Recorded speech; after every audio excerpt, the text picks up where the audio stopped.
ಹಾಲು ಬಜ್ಜಿ ಮಾಡೋಕ್ಕೆ ಬೇಕಾದ ಪದಾರ್ಥಗಳು: ಸಾಸಿವೆ, ಕರಿಬೇವು, ಸಾಂಬಾರು ಪೌಡರ್, ಬೆಳ್ಳುಳ್ಳಿ, ಮೇಲೆ ಹಾಲು.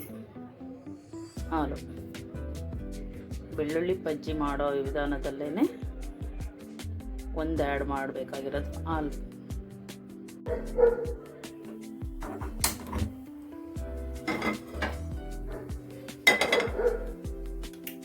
ಸ್ವಲ್ಪ ಆಯಿಲ್ ಹಾಕ್ತೀನಿ.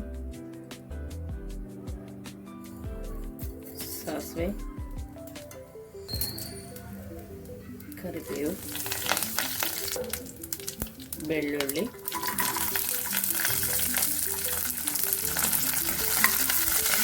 ಫ್ರೈ ಮಾಡ್ಕೊಳ್ಳೋಣ. ಇಷ್ಟು ಫ್ರೈ ಆಗೋವರೆಗೆ ಬೆಳ್ಳುಳ್ಳಿಯನ್ನು ಫ್ರೈ ಮಾಡ್ಕೋಬೇಕು. ಆಮೇಲೆ ಸಾಂಬಾರು ಪೌಡರ್ ಹಾಕ್ಕೊಂಡಿರೋಣ.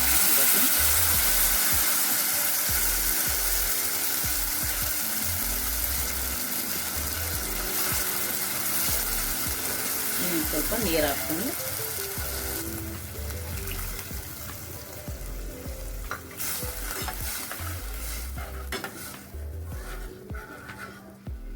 ಸ್ವಲ್ಪ ಸಾಲ್ಟ್ ಹಾಕೋಣ.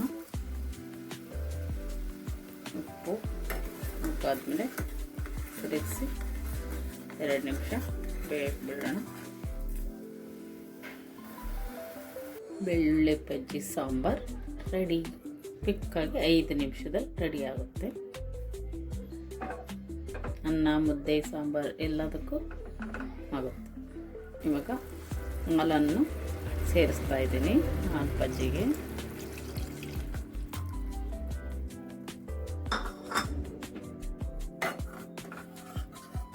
ಕಲರ್ ಚೇಂಜ್ ಆಗ್ತಾ ಇದೆ ನೋಡಿ. ಸಾಂಬಾರು ಪೌಡರ್ ಇರೋ ಮಸಾಲೆ ಜೊತೆಗೆ ಹಾಲು ಸೇರಿಸ್ತಾ ಇದ್ದೀನಿ.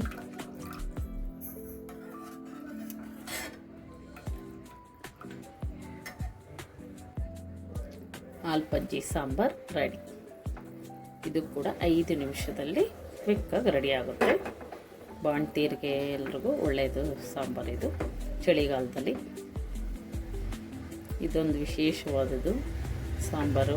ಏನಂದರೆ ಇದಕ್ಕೆ ಸಾಂಬಾರು ಪಾತ್ರೆಯಲ್ಲಿ ಏನಾರು ಹಾಲು ಕಾಯಿಸೋರು ಒಡೆದೋಗುತ್ತೆ ಈ ಥರ ಎಲ್ಲ ಹೇಳ್ತಾರಲ್ಲ.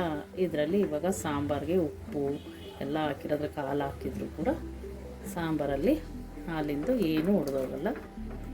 ಅದಕ್ಕೇನೆ ಇದು ಹಾಲು ಬಜ್ಜಿ ಅಂತ ನಮ್ಮ ಅಜ್ಜಿಯರೆಲ್ಲ ಹೇಳ್ತಾಯಿದ್ರು, ಅಮ್ಮವರೆಲ್ಲ ಮಾಡ್ತಾರೆ. ಹಂಗಾಗಿ ನಾನು ಇದನ್ನು ಟ್ರೈ ಮಾಡಿದ್ದೀನಿ. ನೀವು ಕೂಡ ಟ್ರೈ ಮಾಡಿ.